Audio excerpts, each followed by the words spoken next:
Ngọc Giao à, đợi hai đứa cưới xong là chúng tôi sẽ trả căn nhà trên lầu nhé. Thuê nhà tốn tiền lắm, phí cả ra. Được rồi, ổn mà. Mà ông nội cháu ở đâu vậy? Ông ở nhà bác cả của cháu. Bố mẹ cháu cũng ở đó luôn. Hôm nay nghỉ ngơi một chút đã. Mai cả nhà mình cùng qua đó nhé. Vậy cũng được. Cháu sắp xếp đi nhé. Phó Hoài Nghĩa định mời mọi người đi ăn tối ngoài tiệm. Nhưng cô Liên với bác Đại Vĩ quen tiết kiệm rồi. Thế nên lúc họ dọn dẹp nhà cửa, Phó Hoài Nghĩa với Ngọc Giao ra ngoài mua rau củ. Ngọc Giao bỗng nhớ tới anh tài xế của ông nội. Nói là tài xế, nhưng anh ấy trông hạnh phúc lắm. Nhìn cách anh ấy với ông nội trò chuyện, chẳng giống quan hệ thuê mướn bình thường chút nào. Anh tài xế Phó Văn kia là ai trong nhà mình vậy? Thật ra nhà anh ấy chẳng liên quan gì tới nhà mình, nhưng cái tên Phó Văn là do ông nội đặt đấy. Sao lại thế? Vì anh ấy là trẻ mồ côi. Nhiều năm trước, nhà anh ấy bị lũ lụt. Ông nội dẫn người đi cứu trợ. Để tiện đăng ký, ông nội đặt tên cho anh ấy là Phó Văn. Sáng hôm sau, Phó Hoài Nghĩa lái xe gọi Dịch Vân Thạc tới đón mọi người. Chú Thím ơi, hai người còn nhớ cháu không? Bác Đại Vĩ chẳng nhớ cậu ta đâu. Bác ấy hơi bị mù mặt mà, nhưng cô Liên thì chỉ nhớ siêu tốt. Liếc một cái là nhận ra ngay. Cậu chính là cái anh chàng làm Ngọc Giao ngã lăn đất hôm đó, đúng không? Trời ơi, cô ơi, chỉ nhớ cô đỉnh thật đấy. Hi hi, hôm đó cháu bị thằng Lục Giang Đình lừa một vố. Nóng máu quá nên lỡ tay động chân với chú Thím. Cháu xin lỗi hai người nhé, tha thứ cho cháu nha. Hừ, bác Đại Vĩ hừ một tiếng rõ to. Bác ấy chẳng nhớ chuyện này đâu. Nhưng bác nhớ rõ một vụ bị cậu nhóc này đè xuống đất và bị dính cả miệng đầy phân gà. Dịch Vân Thạc mặt dày kinh khủng. Cậu ta cười hi hi, bảo, chú ơi, đừng hừ nữa mà. Mình không đánh thì chẳng quen, đúng không? Coi như là duyên phận. Đợi chuyện vui của hai đứa xong xuôi, chú quay lại. Cháu mời chú một bữa ra trò. Để tạ lỗi luôn, cậu nhóc keo kiệt này mà chịu mời cơ má. Hơn một tiếng sau, mọi người đến nhà bác cả của Phó Hoài Nghĩa. Lần đầu tiên đến đây. Tối qua mọi người ở Nam Thành ngủ ngon không? Ngon lắm. Tiểu Phù chuẩn bị chăn đệm sạch sẽ. Phòng ốc cũng sáng sủa. Khắp nơi đều sạch bóng kín kít. Môi trường này hơn hẳn quê mình. Ha ha ha, nhà cao nên trông sáng sủa. Nhưng không bằng quê các bác đâu. Nhà mình có núi, có sông, tự trồng rau, sống khỏe mạnh. Ăn đồ tươi ngon, tốt cho sức khỏe. Dân thành phố mờ cũng chẳng có. Mỗi nơi có cái hay riêng. Đúng thế, mỗi nơi một vẻ. Rồi bác Đại Vĩ lôi ra một túi to. Đây là đặc sản núi rừng quê mình. Mọi người nếm thử nhé. Đừng chê nha, đừng chê. Cái này ở thành phố có tiền cũng chẳng mua được. Đồ cũng kha khá đấy. Nhưng mà bác Đại Vĩ với cô Liên vẫn thấy hơi ngại. Bên kia tặng lễ nặng thế, mà nhà mình chẳng có tiền. Dù sao Tết vừa rồi mới cưới vợ cho thằng cả, chỉ mang được mấy thứ này thôi. Nhà mình đã nhờ người xem ngày rồi. Đám cưới sẽ tổ chức sau 10 ngày nữa. Mọi người thấy thế nào? Được chứ, cứ theo sắp xếp của mọi người là ổn. Vậy thì chốt thế nhé. Để tôi báo với khách sạn chuẩn bị. Họ bắt đầu lo liệu ngay. Còn về sính lễ thì chúng tôi chuẩn bị 5.000 tiền mặt. Hai đứa đã tự mua nhà cưới rồi, nên chúng tôi không mua thêm. Nhưng đã sắm đầy đủ nội thất, đồ điện cho nhà. Mọi người thấy ổn không? Mê mơ 5.000, nhiều quá rồi đấy. Không sao, đều là cho tụi nhỏ cả. Hai đứa trẻ bươn trải ngoài đời chẳng dễ. Có chút vốn liếng cũng yên tâm hơn. Chúng tôi ngại lắm. Tôi với bố Ngọc Giao ở quê làm ruộng, chẳng kiếm được bao nhiêu, cũng chẳng giúp được gì nhiều. Toàn nhờ nhà thông gia hỗ trợ. Lời này cũng để nói rõ. Dù họ cho sính lễ 5.000, nhưng nhà mình không giữ. Tất cả đều là vốn khởi đầu cho đôi trẻ.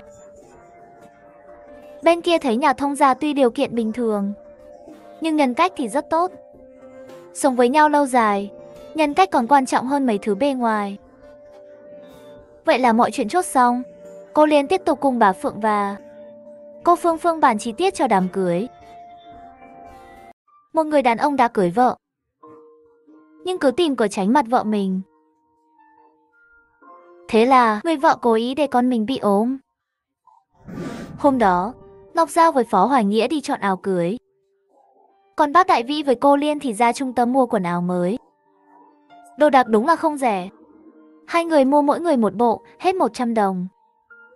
Coi như xa xỉ một lần. Mua xong quần áo, hai người về nhà, thì bất ngờ gặp một người quen.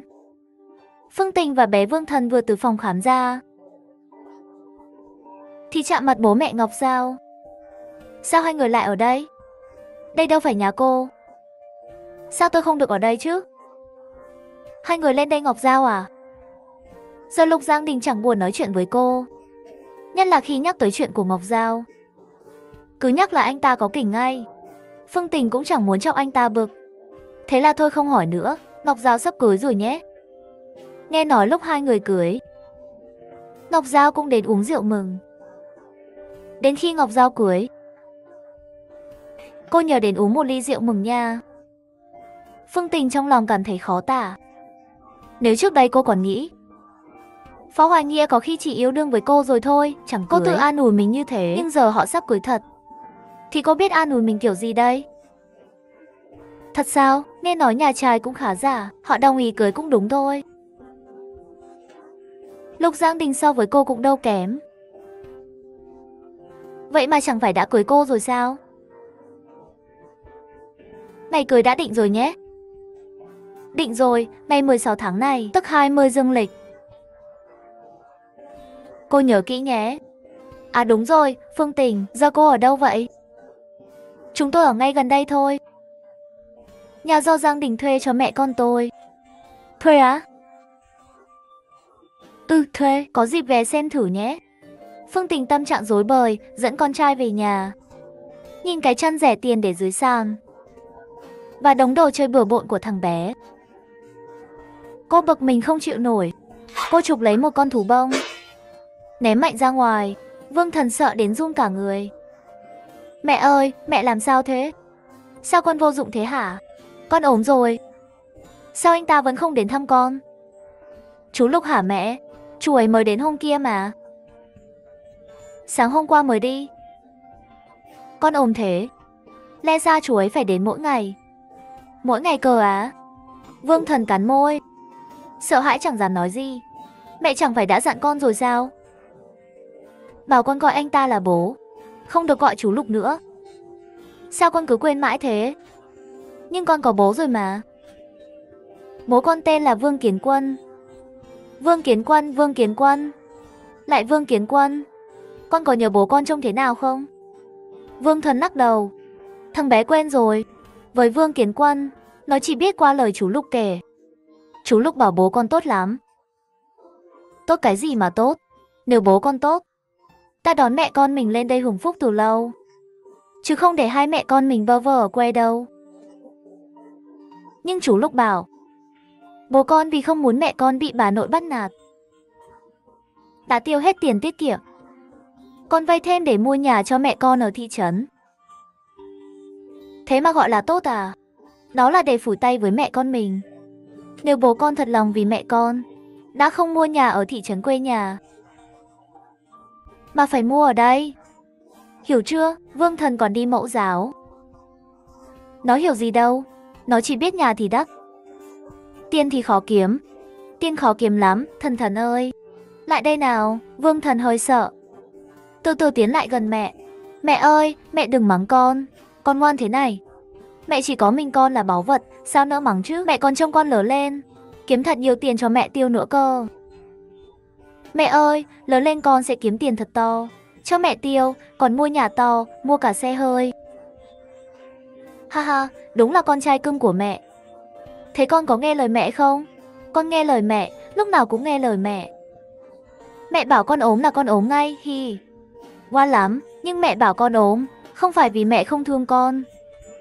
Chính vì thương con quá nhiều. Mẹ mới nghĩ cho tương lai của con, làm bao nhiêu chuyện. Thần Thần ngơ ngác nhìn mẹ. Con thấy bạn bè ai cũng có bố, không có bố bị cười là đáng thương, đúng không nào? Mấy bạn trong lớp cứ trêu con không có bố, tụi nó là đồ xấu xa. Sau này tụi nó sẽ chẳng dám trêu con nữa. Vì sao? Vì thân thân nhà mình đã có bố rồi. Chú Lục chính là bố của con. Thân thân hứa với mẹ, gọi chú ấy là bố, được không? Sao con lại không nghe lời mẹ nữa rồi? Không phải đâu, con nghe lời mẹ. Con gọi chú Lục là bố, nhưng chú bảo chú không phải bố con. Chú bảo bố con tên là Vương Kiến Quân.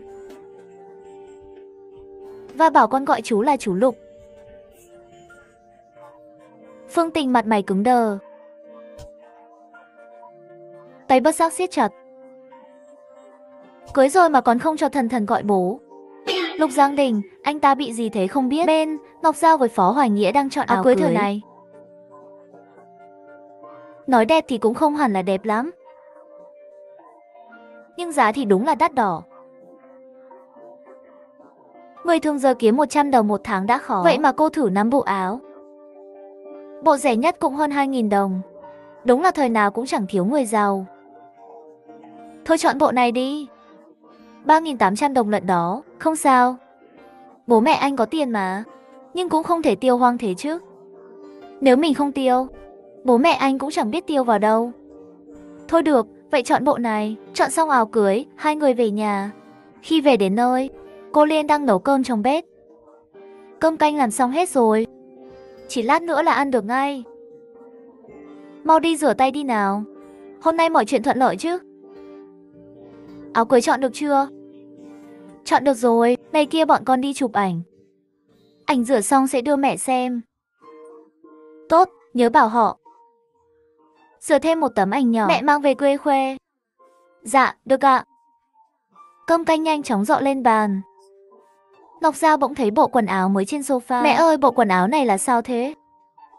À, mẹ với bố con đi mua đấy. Bọn mẹ nghĩ hiếm khi lên thành phố, không thể tay không về quê được, nên bọn mẹ mua hai bộ quần áo này. Trời ơi, con hỏi mẹ hôm qua, mẹ bảo không cần mua mà. Sao giờ lại tự đi mua thế? Hôm qua chưa nghĩ thông. Ngủ một đêm, thấy nên mua là mua luôn. Ngọc Giao, con xem, quần áo mẹ mua có đẹp không? Mẹ với bố chẳng cho con cơ hội gì hết. Con nói gì lạ thế? Sau này con muốn báo hiếu bố mẹ, cơ hội còn nhiều. Giờ hai đứa còn eo hẹp. Tiết kiệm được thì tiết kiệm đi. Con với Phó Hoài Nghĩa mới mua nhà. Trên tay đúng là chẳng còn bao nhiêu tiền.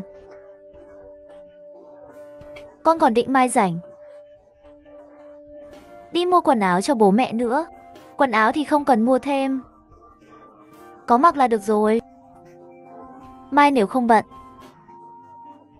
hay là cả nhà mình đi xem nhà mới của con đi. Được thôi. Sáng hôm sau, Ngọc Giao dẫn bố mẹ đi xem nhà mới, còn Phó Hoài Nghĩa thì về đơn vị phát thiệp mời. Nhưng trước khi đi xem nhà, Ngọc Giao ghé qua tiệm sách một chuyến.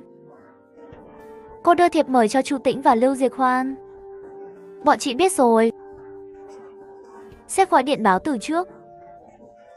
Ngày cưới của em, tiệm sách nghỉ một hôm, để bọn chị đi uống rượu mừng. Thật hả? Chị Nhạc nghĩ chu đáo ghê. Chứ sao, chị ấy là chị của chú rể mà. Nhớ đến sớm chút nhé, hai chị. Yên tâm, nhất định không đến muộn. Giờ em tuy đã về, nhưng chưa đi làm lại được.